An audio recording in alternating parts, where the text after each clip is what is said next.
Hello guys! Super late upload na ito dahil for today's video ay biyaheng norte kami. After namin mag-drop off sa Municipality of Suyo ay bumalik na ulit kami sa San Juan, La Union at doon na kami nag-sleepover. Almost 9 PM na kami nakapag-check-in kaya naman kumain na agad kami ng dinner dahil syempre gutom na si Boss Andy.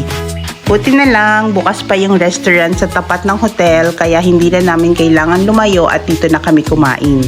Dito pala kami nag-check-in sa Sanity Hotel, along the highway lang siya ng San Juan, La Union and easy access yung parking. Fast forward, kinabukasan, fully charged na kami kaya naman maliligo na kami sa beach. Pero bago yon, quick tour muna tayo dito sa Sanity Hotel dahil hindi ko na nagawa kagabi dahil sa sobrang pagod. Dahil 2 AM pa lang ay nasa biyahe na kami. Kaya naman, we deserve this break. Oh yes!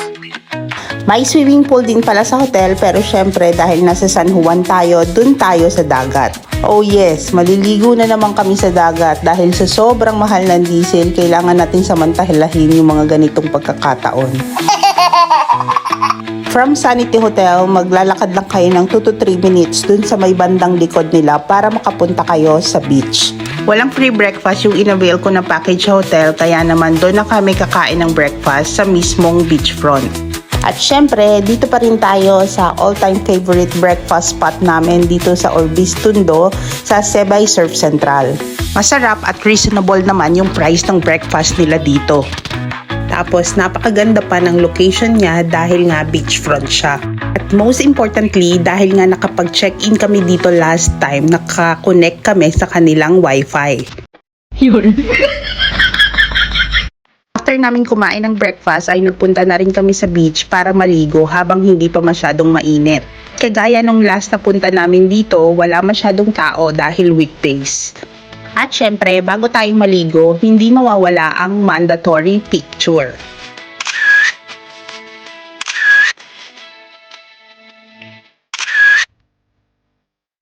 After ng ilang mga shots ay naligo na din kami at nung time na to hindi masyadong malakas yung alon.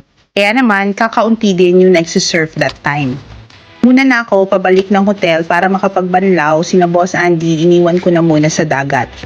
Ito nga pala yung room namin, spacious naman siya, sa sobrang pagod, hindi ko na na-video. Pahinga pa naman kami ng almost 1 hour bago kami mag-check out at saktong 12 PM ay umalis na din kami ng hotel. Hindi pa kami kumakain ng lunch dyan, kaya naman dadaan muna kami dito sa Denicia's Grill and Restaurant. Marami silang branch dito sa La Union pero nakapag-try na kami sa Baknotan at saka dito sa Bawang. Must try talaga yung mga food nila, lalo na yung crispy pata. After namin kumain ng lunch, dumiretso na kami papunta sa Expressway at mag-e-exit muna kami dito sa Binalonan dahil pupunta kami sa Manawag Church. From Binalonan exit, siguro tatakbo lang kayo ng around 10 kilometers at nandoon na kayo sa Basilica ng Manawag. Actually, matagal na naming plan na dito ipa-blessing si Dos pero dahil hindi kayanin ng schedule ay pinabless muna namin siya sa Padre Pio. Sakto naman, maluwag yung schedule namin ngayon kaya naman ipapablessing natin si Dos ngayong Holy Tuesday. So if you're planning na magpa-car blessing dito, sa gate 6 kayo papasok and then search nyo lang sa kanilang website or Facebook page kung anong oras ng mga misa. And then after the mass, yun yung schedule ng car blessing. At kung meron din kayong gustong ipa-bless na mga religious articles, pwede nyo din siya ditong ipa-blessing. Reminder lang po, wala po silang sinisingal dito na any fee, just a donation. After i-bless yung mga religious articles, nagkaroon lang ng short prayer at nag-conduct na si Father ng pagbiblessing sa mga sasakyan.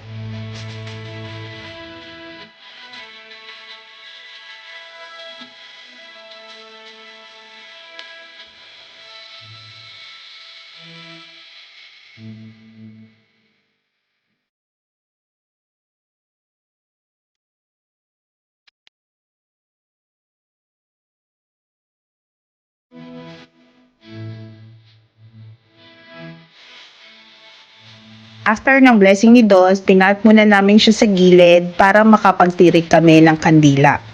Thank you so much, Lord, for all the blessings and the guidance. Our Lady of Manawag, pray for us. And that's all for today's video. Thank you for watching. Bye!